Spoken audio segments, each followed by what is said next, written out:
你们猜猜看，最后多少公斤？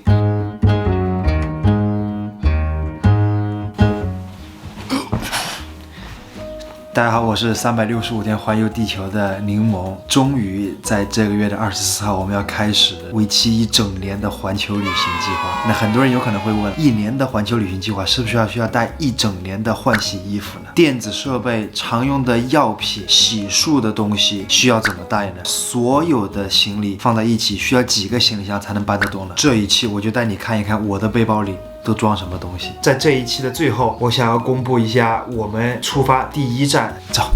首先问得最多的问题就是我的内衣内裤袜需要带多少天的量？我带了6双短袜和2双长袜，大概就是8天，7条内裤。这样的话呢，至少保证我1周的量，每4天或者3天洗一次，也能够保证随时都有干净的换洗衣服。关于鞋的话，一共带2双，一双是登山或者是需要走很多路的时候带的靴子，另外一双是在城市的道路上带的一双普通的鞋子。我一共准备带5条短袖，每一条的颜色都不大一样，但是都比较素一点，这样就保证我穿什么样的衣服大概都能搭上。另外我的短袖大概都是那种比较轻薄的，比如说这一件我买的 New Balance 的，比较薄比较透气的，它好像是专门给跑步的人用的。这样的话遇到我们要去的国家要是很热，要是出汗的话也干得比较快，然后如果洗掉的话它也干得比较快，我就能立马继续再拿来穿。一般这种衣服都是用聚酯纤维来做的，它的好处就是它的透气性特别的好，也比较轻薄，特别适合去旅游的时候用。短裤的话，一共准备带3条短裤，就是这3条。也是差不多的道理，就是比较素一点，这样能跟基本上所有的短袖都能搭上。短裤跟短袖选材料道理也差不多，我买的都是跑步型的或者运动型的短裤，这样的话洗完了之后晾干，干的会比较快。棉的话它吸水性太好了，不大容易干，我会尽量不要选棉质的衣服或者裤子。另外这一条短裤是我在新西兰，我不知道是不是本地的牌子，叫 Buckets， 普通穿的话就像一条正常的短裤，但它其实是一条游泳裤。你看兜里面都是网眼的，这样的话如果我需要游泳的话，我也可以穿这条下水，一裤两穿。长裤目前我准备带2条，一条是这一条，稍微比较运动一点，有一个收脚性的，另外一条就是我现在穿的这一条牛仔裤。长袖的话准备带1件卫衣，这一件，一件 Merino 羊毛打底衫这一件，和一件好像是普通羊毛的大概这一件，再加上我现在穿的一共就这么4件长袖。我们去的国家大部分都是在夏天的时候去，想说带的比较轻薄一点。如果到一个比较冷的国家或者是下雨的国家的话，我就会带上这一件5合1的雨衣，它外面是一层雨衣，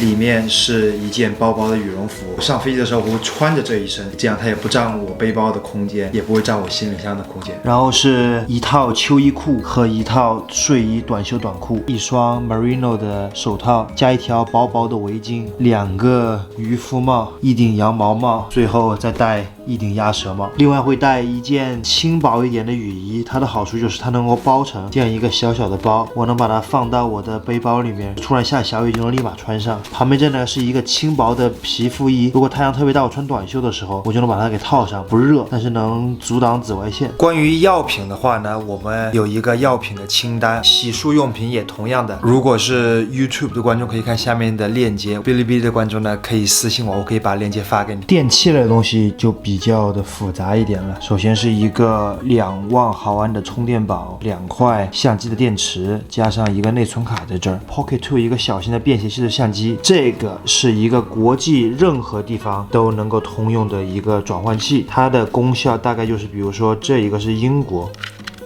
你看它就能有英国的头就出来了，比如说这一个是美国和澳洲，如果一推它就是美国或者澳洲的头，欧洲的头。除了是个转换器以外，它也是一个本身的一个手机充电器，它能够支持苹果、安卓这些主流手机的快充，所以说一个把它插上去了之后，我就能够同时充手机、充其他的电器都可以充。同时我也带了一个插线板，就怕如果有很多的电器需要同时充电的时候，插线板就能帮到我。一个头灯，一台无人机、笔记本电脑、耳机。这个是一个防蓝光的眼镜，还有一堆的数据线，另外还有一个补光灯，这是一根网线，就怕如果有些地方没有 WiFi 的话，我能够用网线，这样电脑还是能够上网。然后我还带了2组这种，一个 USB 口能够转化成3个不同的小口，相机能够远程拍照的一个东西。这一个东西我们当时买了，感觉应该特别实用，它薄薄的一个，就这么薄，打开之后是一个专门帮你换 SIM 卡的一个工具，有一根 SD 卡的针，有几根卡槽，各种数据线头的转换器。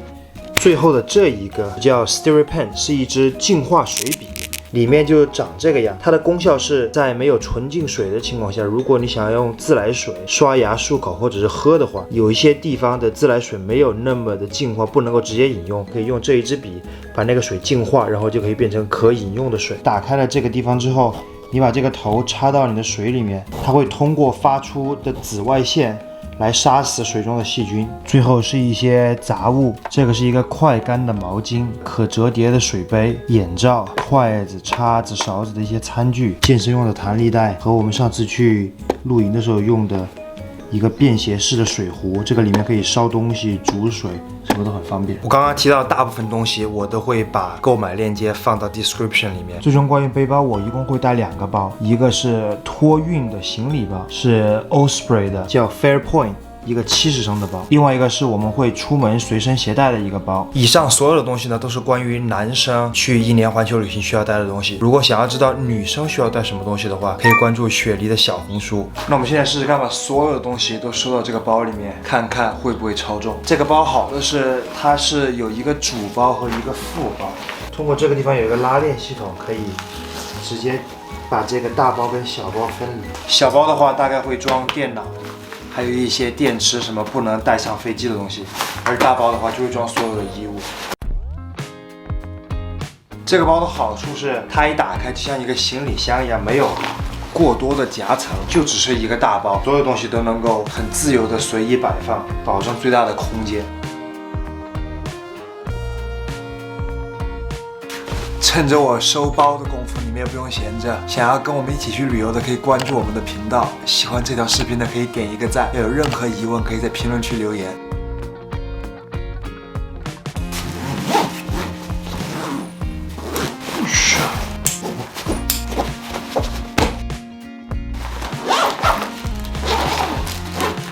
那现在就弄好了，一个大包托运行李包和一个 carry on 的包。现在去看看到底有多重。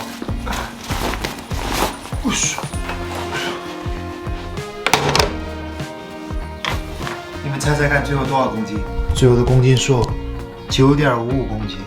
小的这一个最后的公斤数4公斤。所以说2个包裹加起来一共才13公斤。如果我们可以把所有的电池和电脑拿出来的话，2个包裹放在一起完全托运没有问题。再次说明，以上所有的东西都只是我个人的出行需要带的东西。如果你想要知道女生需要带什么的话，可以上雪梨的小红书看她的完整清单。希望我们这个视频能够对想要去旅游的你有一点帮助。如果你也想跟我们一起365天环游地球的话，可以关注我们的频道，点赞。要有任何的问题，可以在下面留言。在这一期的最后，我想要公布一下我们出发第1站。泰国，我们会在24号飞往泰国，途经新加坡待1整天。到时候我会做一期18个小时在新加坡的经历。之后我们会花整整2个月的时间，待在泰国的各大主要城市，深入的体验泰国的文化、风俗以及美食。敬请期待。